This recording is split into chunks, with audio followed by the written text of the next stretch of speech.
So welcome to Elaine's Literary Salon. I'm Jeffrey Higgins. My wife Cynthia's in my restaurant. We've made this a hub for writers in the Washington, D.C. area. We were just trying to figure this out, but I believe number 149 since of the interviews that I've done here, so welcome. I'm happy, I'm humbled. Well, I'm humbled to have you here. It's exciting to have you. So if you're a writer or know writers, please reach out to us at elainesliterarysalon.com, and we'd love to have you here so we can celebrate your work. So I have Eric Grandy with us today. Eric was born and raised in Baltimore City and graduated from City College. After he graduated from Essex Community College, he was drafted by the Chicago Cubs and played 6 years for that team. He went on to a variety of jobs: photographer, lab manager, driver for DHL, and warehouse manager. After retirement, he decided to devote himself to writing, producing several short stories and Accidental Paradise, his debut novel. He still lives in Baltimore with his wife, Rhonda. So please welcome Eric Grandy. Thank you. Thank you. So it's wonderful to have you here. I got to ask you, so I looked this up, right? So you're a professional baseball player and you wrote a novel, and there's been a lot of professional sports figures who've written nonfiction and memoir and that type of thing, but there were only like 6 or 7 in history who've written novels, anyhow, according to AI. And I looked at them and nothing in like the last 20 plus years. So that's really interesting. So I've got to ask you before we even get into the book, what made you want to write a novel? Because you're in that very small minority of people who've done both. Wow, I had no idea.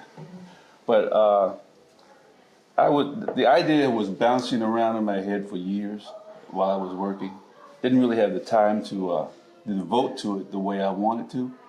So when I retired, I figured, well, this is the perfect time. I mean, I had all these ideas and thoughts for a novel, and I sat down one day and I put words on paper, and 8 months later I had a novel. That's really pretty good for your debut, right? I mean, it's because it's significantly harder than it appears to be. You know? Well, I hear other writers, other people have told me that most people start but don't finish, but it never occurred to me to not finish. Once I started, it was going to finish. So. Yeah, so the numbers are something like 80+% of people say they have a book in them and plan to write one, but only 3% of people actually start it, and only 1% of them actually finish it. So, yeah, it's a heck of an accomplishment. Congratulations, first off. Thank you. And getting that done in 8 months is also pretty fast too. There's a lot of professional writers who take at least a year, you know, or take more than that. I've spoken to professional writers who spent 5 years on recent books. Ooh, wow. So that's really fast. Let me ask you, did you, when you were younger, did you ever feel that storytelling gene? Did you ever feel like, were you captivated by story at a young age? Or like, when did you first know you were a writer? I didn't. I was always a reader. We always had reading material in our house. We had newspapers, magazines, and I still, even to this day, have a complete set of World Book encyclopedias from my house from 1958. Wow. It's in pristine condition. So I was always a reader, and the thought of writing really didn't occur to me until I retired. I mean, I had that idea in my head, but I read so much that I just decided, well, let me give it a shot. I mean, I have time, and the writing bug didn't hit me until later in life.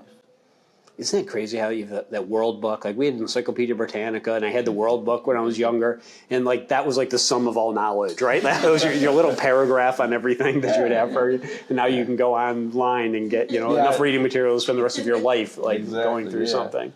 Was there a specific book when you were younger that jumped out at you that made you kind of fall in love with reading? Well, not really. I liked history. I read a lot about history, American history, and I liked to read about the universe, planets, things like that. I didn't read fiction. Everything was nonfiction or historical nonfiction. I really didn't get into fiction work until I decided to write. Wow, so for your whole life, it was basically all nonfiction. Nonfiction, autobiographies, things like that. How much do you think you learned from that? Like I did the Big Brother program years ago, where I was mentoring a kid. And I would tell them, if you just read like a book every couple of weeks, do you know how smart you're going to be when you're my age? If you just do that. I guess in the beginning, the attraction was just the written word. I liked the way that writers phrase things. I liked the way they described and related historical facts. But I was just a reader. I don't know where it came from. I can't remember anybody in my family saying, sit down and read. It was always there. I just liked to read. And I kind of learned the basic format. When I sat down to write my novel, I knew how it should look. Kind of knew had no journalistic tools, but from all that reading, I knew, well, it should kind of sound like this. It should look like this, and it just started from there. So after a lifetime of reading fiction or nonfiction, when you switched to fiction, what did you start with? This is an unusual path, right? Like someone who just, okay, now I'm going to write fiction, and they jump in for the first time at that point. So do you remember like what book or what types of books you started with? To be honest, it wasn't a book. I had a writer friend of mine who kind of took me under his wing, and I wrote this novel. I mean, it took me I wrote the whole thing with no idea what I was doing. Welcome to the club. And it was like 250,000 words. But to me, it was just, I was just writing. And my writer friend said that, well, he gave me exercises. He says, you need to start reading fiction, and you need to start writing short stories. Mm-hmm. And that's where it started. And I would meet with this guy once a month, and he'd look at what I wrote, and he'd, yeah, I like this, get rid of that. You already said that. Well, that's good. And over that year's time of meeting once a month, he kind of honed my writing and emphasized the fact that I needed to be more concise. I had to get more to the point. Don't be so wordy. So I learned, and I gave him an acknowledgement in my book too. He was basically the guy that kind of honed my skills. Who was it? His name is Rafael Alvarez. He lives in Baltimore, and he was a reporter for the Baltimore Sun, and he was also on the set of the series The Wire. Oh. So he wrote He Knows David Simon, and I didn't know he was such a muckety muck.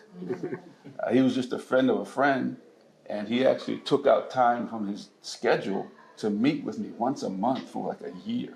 Wow. And that proved pivotal. Yeah, I mean, it's an amazing resource that you can have there. Did you notice a difference? You said you started writing short story.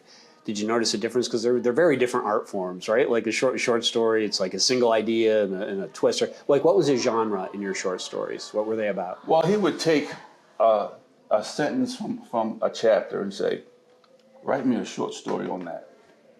And I would sit down and it forced me to be more economical, because I would show it to him and he'd go, you just said that. You said that before. And okay, this one's good. Get rid of that. And in fact, I still have the actual papers with his red marks all over them. And he just made me more aware of the fact that I had to be more economic. I could say the same thing in fewer words. I mean, I think all writers go through that, right? You have to learn the craft a little bit. Because you spent your whole life reading nonfiction, did you get into books on writing? I mean, there's thousands of books on the craft of writing. I never did. I never read a book on writing. Because it wasn't in World Book, right? There wasn't a section on how to be a writer. Yeah. And I read for enjoyment. I like things that held my attention. And it never occurred to me to read about writing because I wasn't interested in writing, not until much later. I find that so fascinating because it's really unusual, because a lot of the writers I've talked to, and we're talking hundreds, right, of writers, a lot of them have this like feeling early on that this is what they want to do, or they read a story and they want to do it, and you just none of that till the end, and then you jumped in with fiction too. So tell us about this story. Like where you said you had the idea kind of banging around in your head for a while. What was? Do you remember what actually gave you the first like germ of the idea? The the first indication was just that I wanted to write a story that showed people doing the right thing and it being, in the long run, it was the right thing to do, if you understand. Mm-hmm. There's so much work out here where people fall to temptation. They're tempted to do the wrong thing because they reap rewards right away. But that's everywhere. And I wanted my story to be more about people just doing the right thing. And even though it may be the most difficult thing, it may be the hard road, but in the end, it was the right thing to do. The right thing to do is always the hardest thing, isn't it? So why don't you tell everybody just what's the book about? Just give us a little bit, without ruining the ending, give us a little synopsis here. What is this about? Accidental Paradise is about a life's journey. It starts with my protagonist. Her name is LaVern Whitaker. She grows up in Baltimore, and it follows her life from age 11 to about 30. And in the interim, she goes through all the typical life tribulations. But in the end, she finds a true paradise in a person and a place. But she finds it accidentally. She wasn't looking for it. It just kind of fell in her lap.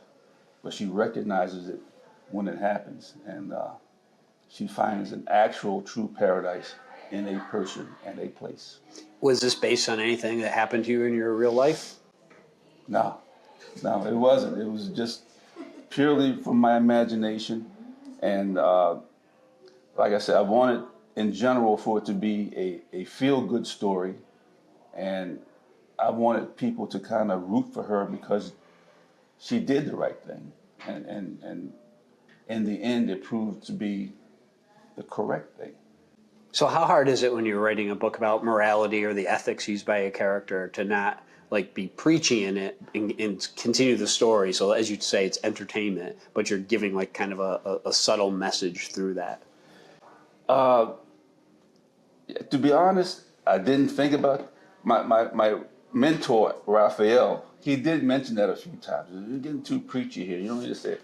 So he did bring it to my attention, but it wasn't an overwhelming concern of mine. And it turns out that people who have read it, they say that it flows. It's the characters are believable and relatable, and it kind of surprises me because I was just writing.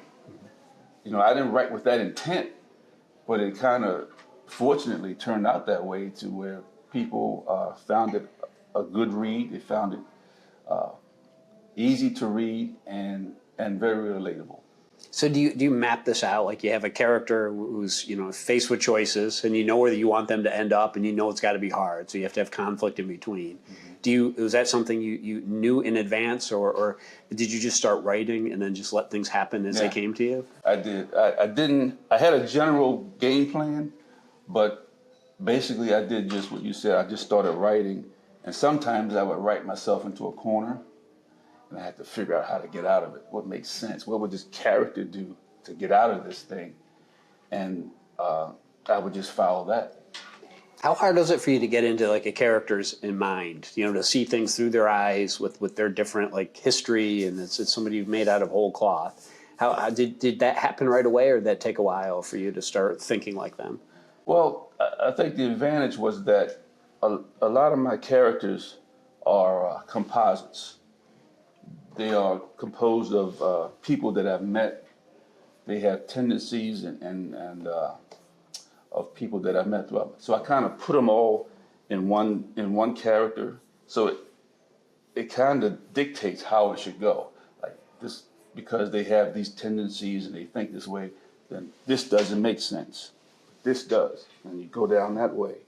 And I all my characters have something in them that relates to somebody I met or somebody I knew in my life. So when you're doing the character generation at the beginning, you're like, okay, need this to be through somebody's eyes. How are you picking and choosing what characteristics to give them? And do you plan it all out? Like some people do character sketches, where they do background and history and all, or were you just picking a couple of key things and then using that to drive yourself through Just the a novel. couple of key things, and I went from there.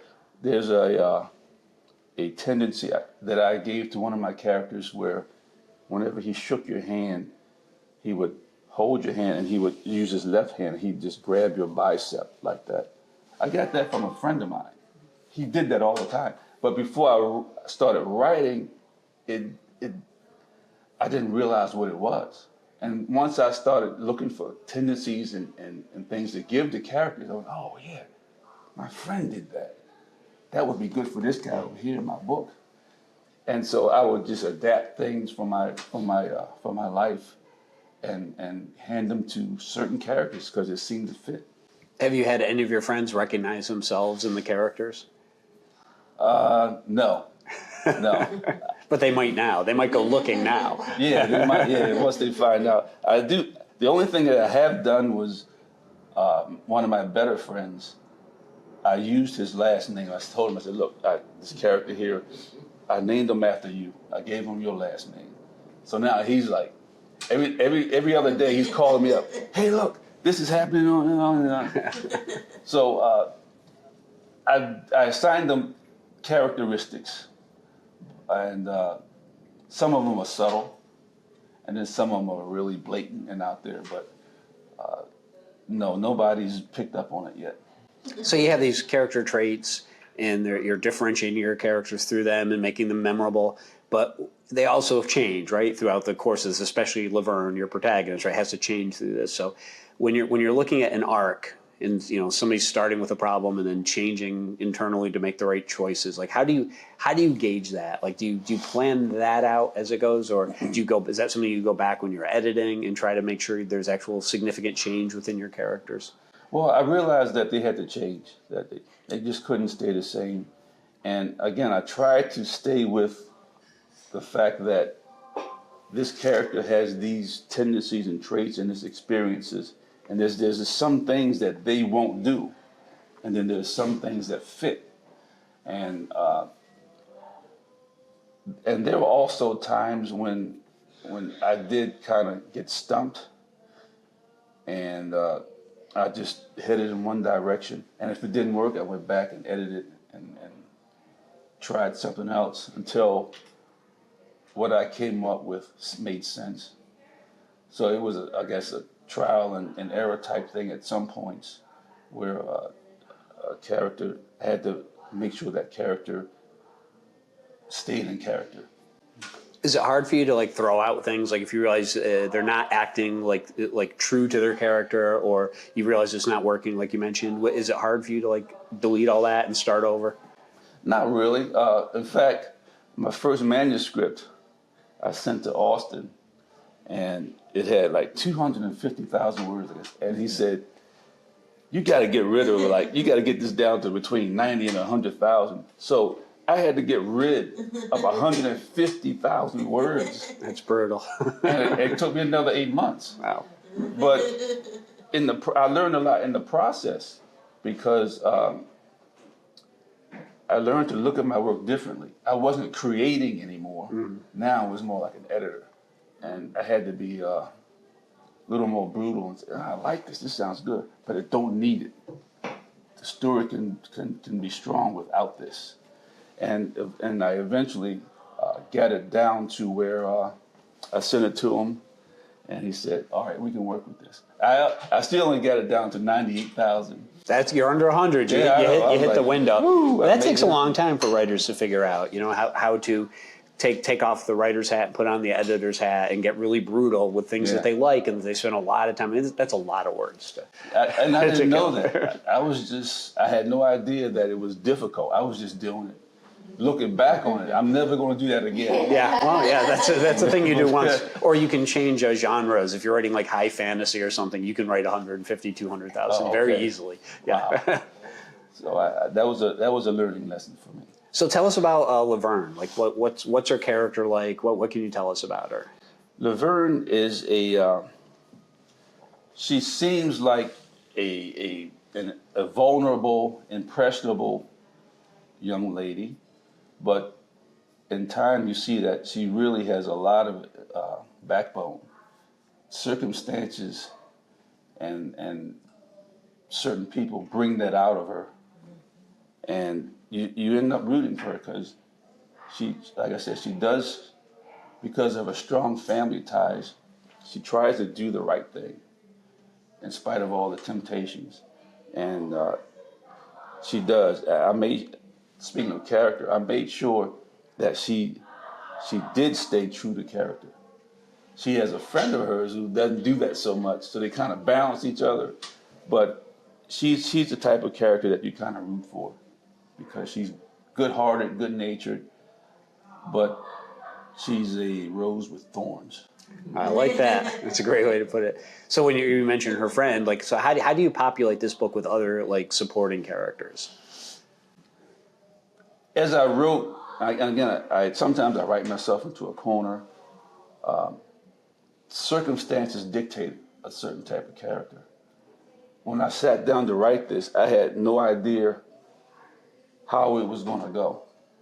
I just started writing, and then as I get to a certain point, I go, okay, I need somebody here that's going to be this way, or I need this to happen, and I kind of, wherever the story took me, it kind of told me the type of character I needed right there.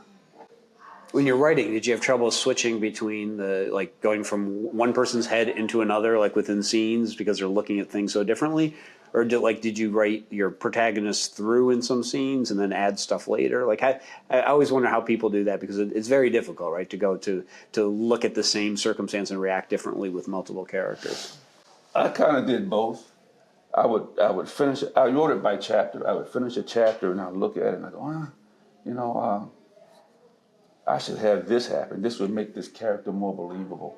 So I would go back and I'd edit something in, or I'd take something out.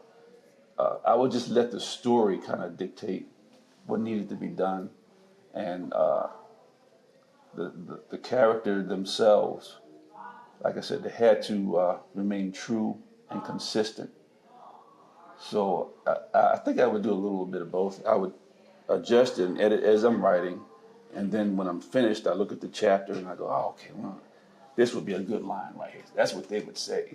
I go back and put that in there. So I would kind of build it that way. I mean, it's a big skill to master, like being able to write these individual characters like that, and being able to have them to ring true, right? So the reader can suspend disbelief. Did you have any problems writing from a female perspective? No. And it's weird because my friends, because of my athletic background, when I told my friends I wrote a book, the first thing they said was they thought it was a sports book. Mm-hmm. And then they see the cover and they think, oh, it's some kind of girly story. For some reason, I didn't have that. I never thought of it that way. I finished this thing and I never realized that people would look at this cover and think, oh, this is a girl story. Mm-hmm. Not until they started reminding me. Then I went, oh, yeah, you're right. You might think that but it's not. For some reason, I didn't have a problem writing from her perspective. I don't know why. Have you had feedback from female readers? Most of them like it. Yeah, good. Most of them like it, yeah.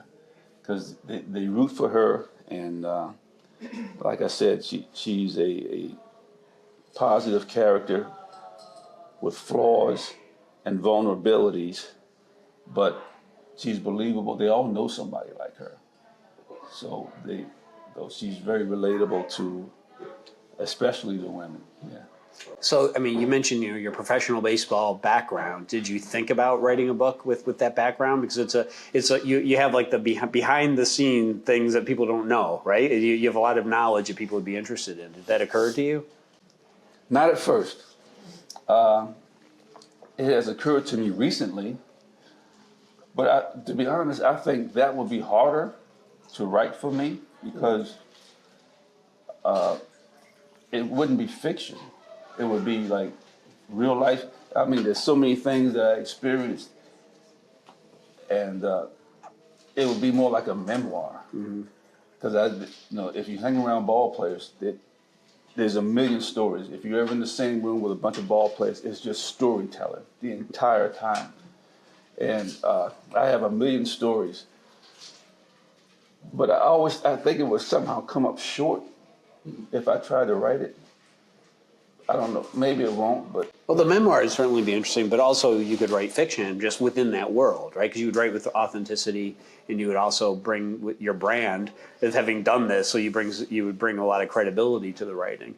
I'm just thinking, because a lot of times I'll talk to authors who they work in these bizarre like defense places, or they work in these incredible backgrounds, and that it's just normal to them. Mm-hmm. So they don't really think about it as something different. Yeah, everybody wants to know about it. Like, of course, the only thing I can ask you now is, do you have one of those stories you want to share with us?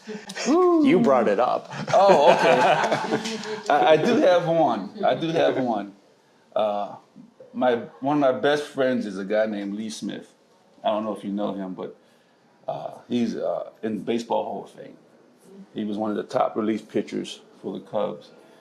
We were in Class A ball together, and there was this guy whose name is Max Patkin, who was billed as the Clown Prince of Baseball. And what he would do is mostly in minor league parks, he would go there and he'd put on these acts during the game, and people would just cram. He had the crowd just dying laughing. So there's one particular day, my friend Smitty was on the mound, and this guy Max, and he wore the big baggy uniform, and his hat was to the side. I mean, he looked funny. He was in the third base coaching box, and he had this ability to like bend over to where his chest was just inches off the ground like this. And he was looking down, and he's calling out the catcher's signals. Fastball, curveball, right? So sure enough, he yells fastball. My buddy Smitty throws a fastball, and the guy just bang, yanks him out of the yard, home run. And Smitty is pissed. He comes to the dugout, that goddamn clown, and he's just cussing up a storm. And the whole dugout was just rolling on the floor laughing because, and Max was real apologetic. I didn't know I was going to do that. But it was hilarious. He called the pitch, and the guy hit a home run, and Smitty was irate. See, those are great characters you could fictionalize, and put in a book. I mean, there's a lot of character to that. That can be a lot of fun. But I know what you're saying. You got to write what energizes you, and if it feels too real, sometimes it's not escapism for the writer, right? Like if you're not enjoying it, the reader feels it for sure. So tell us about the setting for this book. The setting is mobile. It's movable. It starts in Baltimore. It goes to New York, moves to LA, and then it moves to a small seaside town in South Carolina. LaVern makes stops at all these places, and in the interim, she becomes a world-renowned movie star, which is why she's now looking for a place to get out of the limelight. She doesn't like the focus on her, despite being in that industry, and that's why she and a friend, her childhood friend, find this really off the beaten path, under the radar place where she could vacation in privacy and not be recognized and just be herself. Did you draw on your own experiences being in the public during your career, where sometimes you just didn't want that? Well, I was never ever in her class. No, nobody recognized me coming down the street. So, but that was definitely a huge part of the fiction. That just came from my imagination, what I would project it would be like, and that I can't relate to that.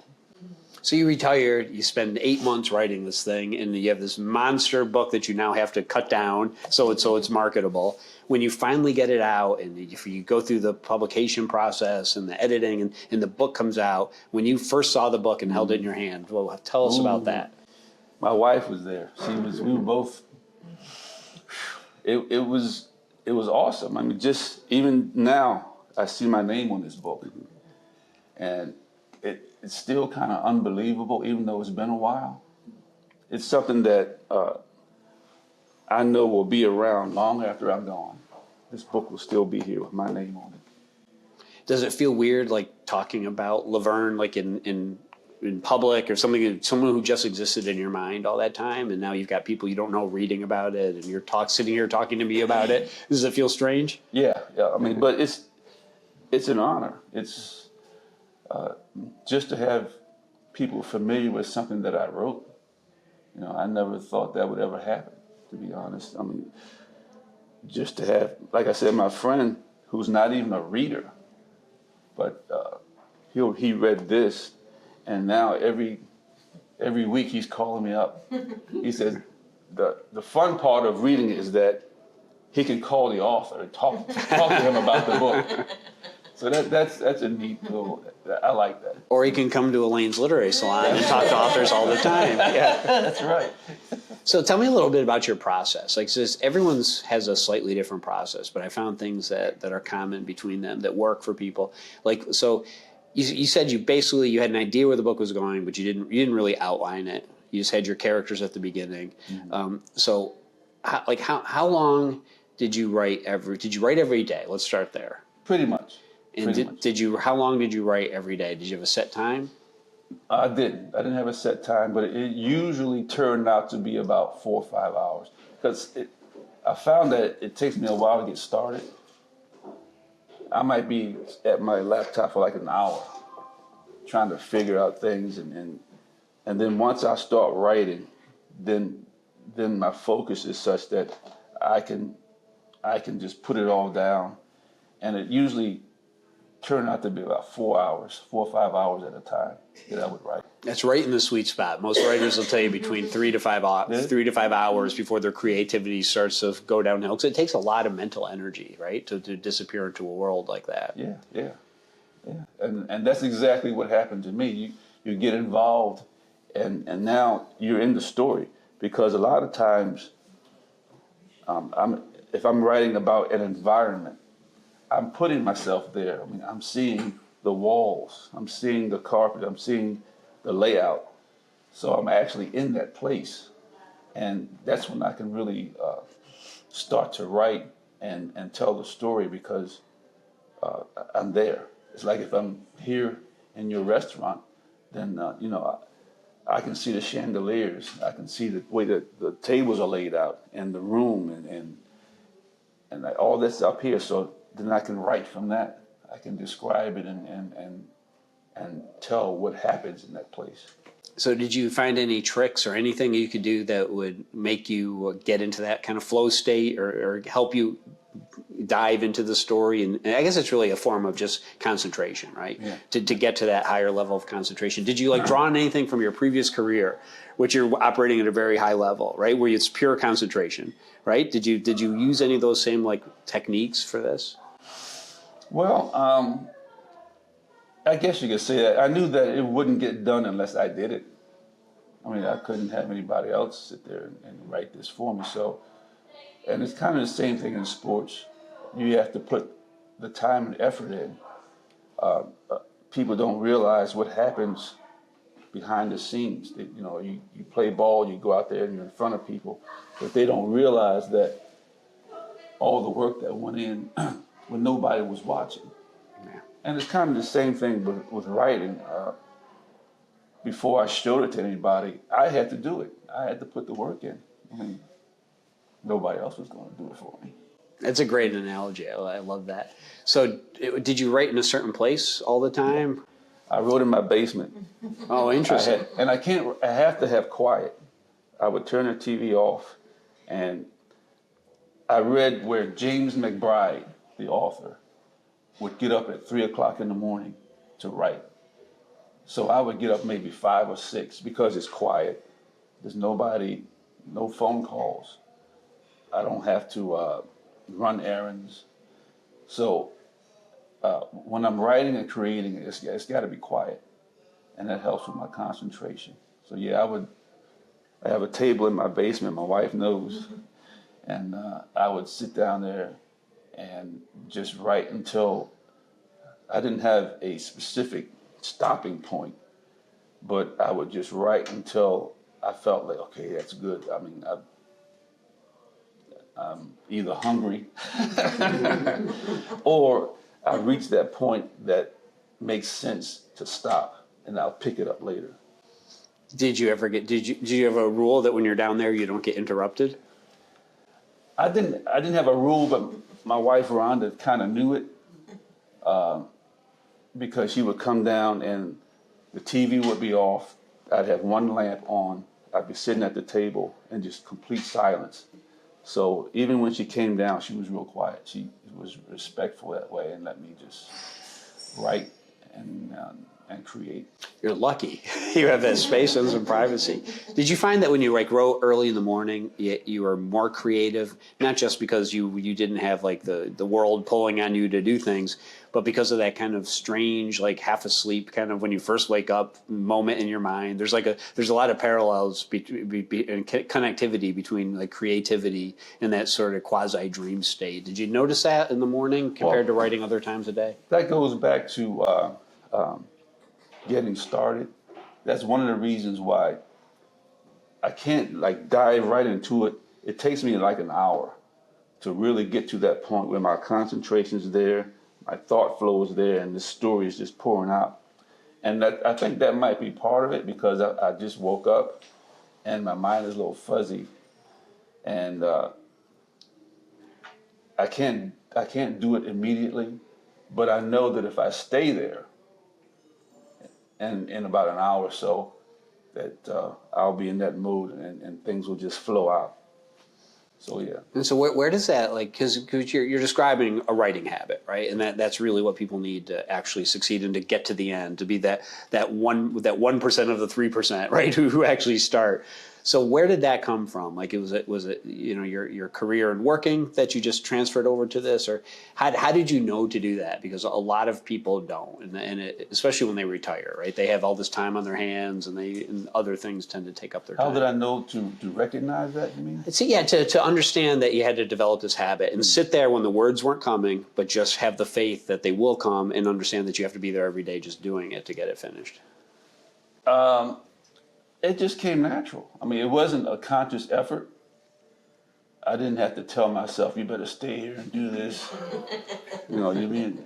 I just did it because I wanted to, and I wanted a finished product.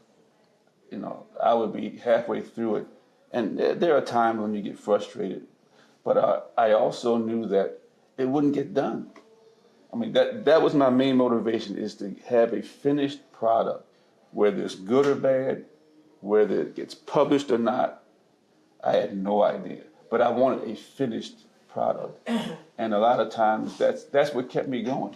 That nobody else is going. I'm sitting here, who's going to do it but me? No, it's great advice for new writers, especially, right? You just have to get it done, because it is hard, isn't it? When you're writing on spec and you don't know if someone's ever going to pick it up, you don't know if another human being is ever going to read this other than you. That's right. I mean, like I said, at its base, I just wanted this thing to be finished, and if I don't publish it, maybe my granddaughter will look at it somewhere down the road and say, oh, look at what Peepaw did. Or maybe just one of her kids would see it. But at some point, it would be a complete and finished project that somebody can do something with at some point. Was there any fear, like you're talking about, the book being there for a long time and generations seeing it, was there any fear when you put this out and suddenly it's in the world? Or were you just excited about it? Or was it a little of both? I was excited because I wasn't sure it would ever happen. I was excited, and it was still kind of unbelievable to actually hold it in my hands. I mean, when we got the delivery, I'm like, it's my name right there. I wrote this thing, So it was the realization of a hope. Oh, that's great. And what did you write it in? What were you using, Word or software? You said you were on your laptop? Google. Oh, really? Yeah. Like Google Notes or something, or what? Google Docs. Oh, Google Docs. Oh, no kidding. That's because my daughter recommended that. When I first got my laptop, I knew nothing about it, and I was in Word, but it wouldn't save it. I kept forgetting to save every time I finished it. She said, well, just go to Google. They save it all. They save it automatically. So that's why I went to Google. Yeah, you only lose a document once, right? Before you figure out not to do that again. Yeah, once is too many. And did you use any other writing tools like AutoCrit or Pro Writing Aid or any of this other software for editing or for writing? No. I just wrote what came out of my head. I know now they have this AI autopilot thing. And Don't use it. No. It's awful. It's not my word. It's not mine. Yeah. So I didn't use any aids. I mean, spell check. And I learned to leave comments in the margin. A lot of this stuff, I was never a computer guy. So when I got this laptop, I only got it for one reason. That was to write this story. So all these other things that a laptop can do. There's still icons on my laptop I've never gone in. There's apps I haven't even touched. So I had to learn that I could leave comments in the margin. Oh, okay. And just things like that I learned by trial and error. So, I didn't use any real writing tools. I just went at it. You say you bought this laptop for this manuscript. There's a J.D. Barker, an author I know. He buys a new computer with each book. That's his thing. Get a new book, get a new computer. Are you comfortable now writing with that? Yeah, I am. I've done so much now, but there's still capabilities that I'm not familiar with. If I hit the wrong key or if I touch something and boom, something goes wrong, oh, what did I just do? What did I do? How do I undo it? And I spend 20 minutes undoing something. I think everybody can relate to that. So I learned the hard way through trial and error. So what, getting away from the tools you're using, but what thing surprised you the most as being difficult when you actually sat down to write this thing? Was there something that was totally unexpected, a difficulty or something that took you longer than you thought it would? Not really. And no, the story came. I did it in kind of bits and pieces. I was 3/4 of the way through before I realized I didn't have a villain. And I went, oh, okay, wow, every story's good. So then I had to go back in my story and figure out who is it going to be, and how do I introduce it? So I wasn't thinking that far ahead. So I'm in the middle, and I had to ad lib there, and hopefully it worked. Hopefully it worked. Well, see, the reader doesn't see that. That's the beauty of being able to edit, right? You can go back and, wow, I was so brilliant that you seeded this thing in the first chapter, which comes back, and they don't realize you went back later and added it. And along with that, there was a secondary character, LaVern's best friend, who starts out being kind of street smart and aggressive, and she's not to be trifled with. And LaVern's just the opposite. But as I wrote my story, I figured, she's growing up, she's hanging around LaVern, and LaVern is exposing her to a lifestyle. I figured I have to make her evolve. She can't stay the same person. So going back to what you said, I had to come up with ways that showed that she evolved as a person. And I think I did that pretty good. So now that you've done that, when you're writing your next book, do you have a lot of these lessons in your head? So when you start that you have to have these and have flaws and have character change and things. Do you think it'll be easier in that respect? It's going to be much easier. It's going to be much easier. In fact, I've already started on my second novel, which is not related to this one. But I wrote this chronologically. First chapter, second chapter. And I was in my writing group and I asked them, do you have to write that way? They said, no, you don't have to write chronologically. You can write this chapter, a main chapter, and then go back to it. So that's how I'm writing my next book. In fact, there is a chapter that's that's going to be really pivotal.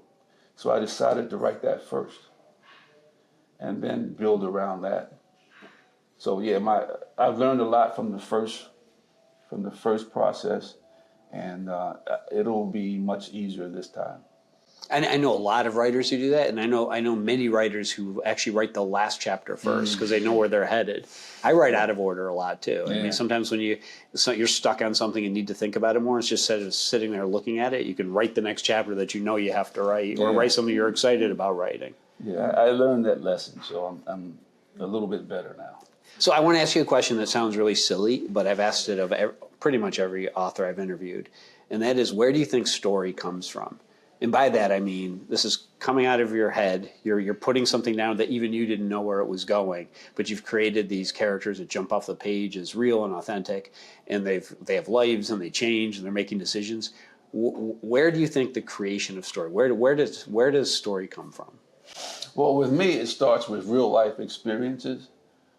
A lot of my plots and characters and situations are based on real places and things and people, because I just think it's more relatable that way. If it's something that you've witnessed or experienced, other people can pick up on that. So in Accidental Paradise, I use that throughout the book.